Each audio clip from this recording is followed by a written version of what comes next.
In Matteus 25 vers 14 tot 30 hoor ons die gelykenis van die muntstukke. 'n Man vertrou sy besittings aan sy werkers toe. Vir die een gee hy 5 goue muntstukke, vir 'n ander 2 en vir 'n derde 1 muntstuk. Hy gee vir elkeen volgens sy bekwaamheid en gaan dan op reis. As hy terugkom, bring die een wat 5 muntstukke gekry het, die 5 wat hy wins gemaak het.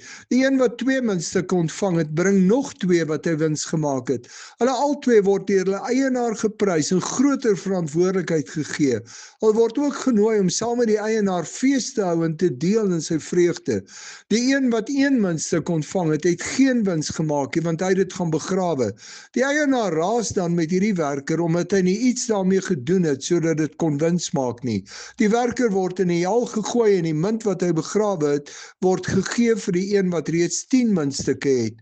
Ons kan baie ongemaklik met hierdie storie wees as ons dit verkeerd verstaan.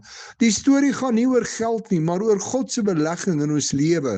Dink oor die belegging wat God deur Jesus Christus se offer aan die kruis in ons lewe gemaak het.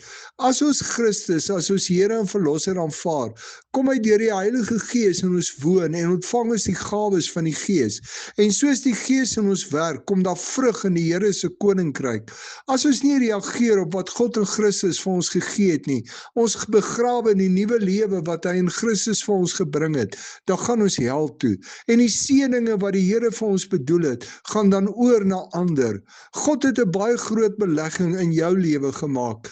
Kan die Heilige Gees in jou en deur jou werk om God se plan met jou lewe waar te maak? Is jy gereed om rekenskap te gee as Jesus terugkom oor wat jy met God se belegging in jou lewe gemaak het?